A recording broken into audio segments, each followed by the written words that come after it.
नमस्कार. आपणा सर्वांचे स्वागत आहे. आज आपण श्रीमद भागवताच्या पहिल्या अध्याय वाचनाला सुरुवात करणार आहोत. हरिही ओम. ओम नमो भगवते वासुदेवाय. श्रीमद भागवत महात्म्यम. कृष्णं नारायणं वंदे, कृष्णं वंदे वज्रप्रियं, कृष्णं द्वैपायनं वंदे, कृष्णं वंदे पृथासुतम्. अथ प्रथमोध्यायः. देवर्षी नारदांची भक्तीशी भेट. ओवी क्रमांक 1.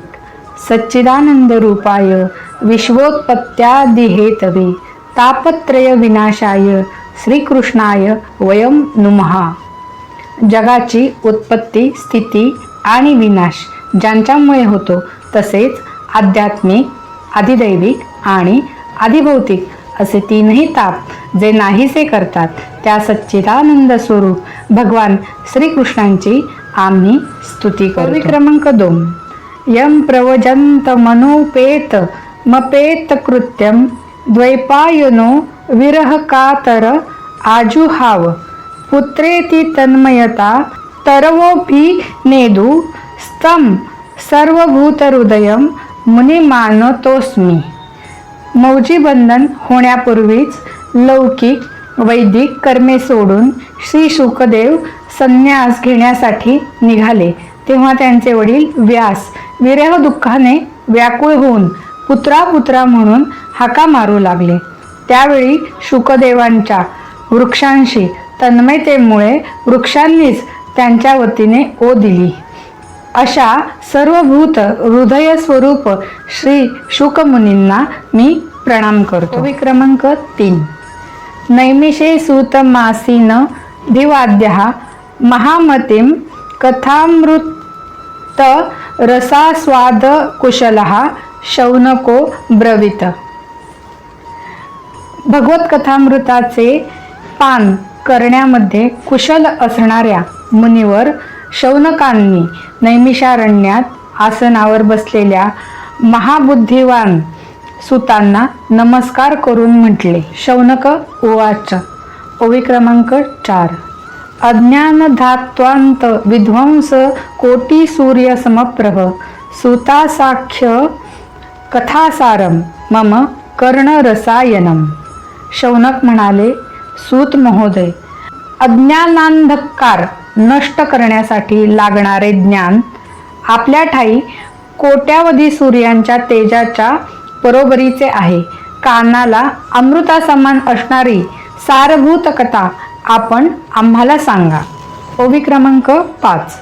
भक्ती ज्ञान विरागाप्तो विवेको वर्धते महान माया मोह निरासश्च वैष्णवः क्रियते कथम. भक्ती ज्ञान आणि वैराग्याद्वारा प्राप्त होणारा महान विवेक कशामुळे वृद्धिंगत होतो, तसेच वैष्णव मायामोहापासून कसे मुक्त होतात. ओवी क्रमांक 6.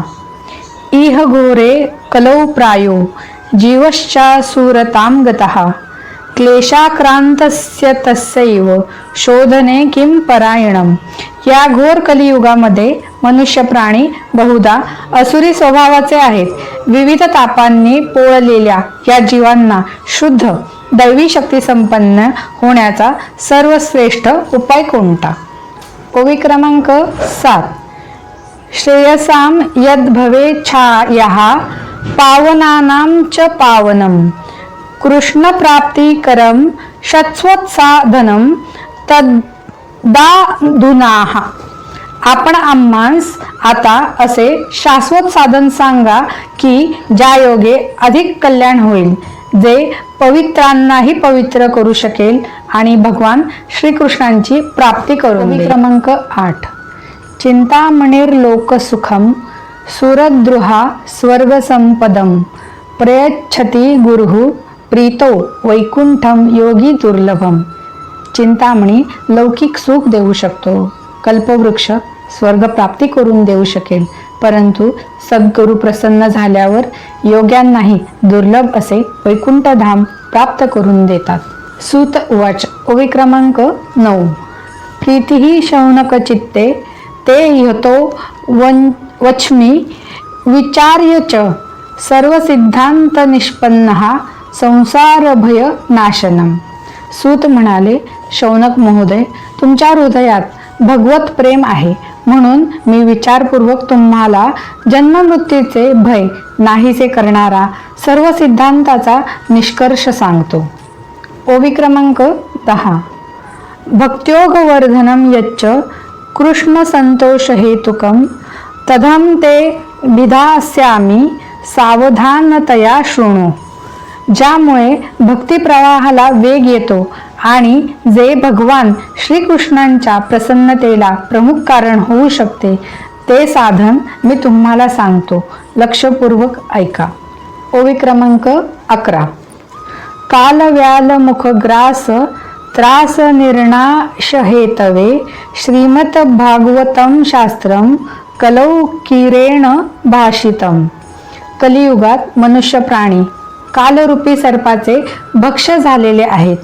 या त्रासाचा संपूर्ण नाश करण्यासाठी श्री शुकदेवांनी श्रीमद भागवत शास्त्रावर प्रवचन केलेले आहे. ओवी क्रमांक 12. एतस्मादपरम किश्चिन्मनः शुद्ध्यै न विद्यते जन्मांतरे भवेत पुण्यम तदा भगवंत लभते.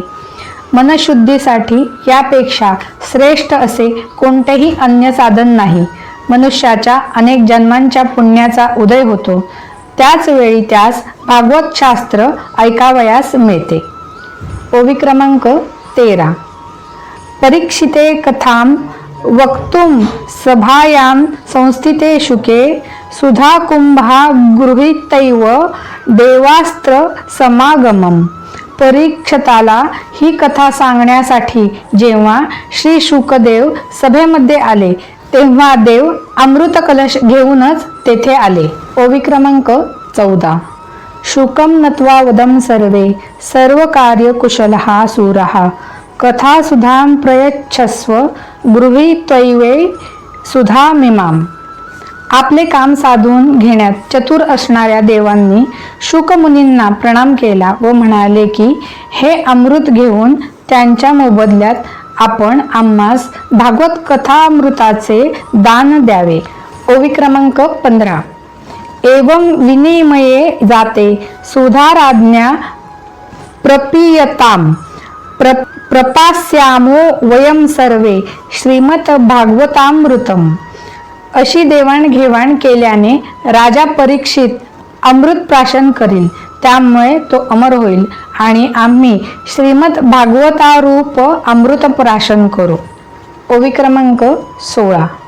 क्व सुधा क्व कथा लोके क्व काचः क्व मणिर्महान ब्रह्मरातो विचारयैवं तदा देवाज्जहासहा.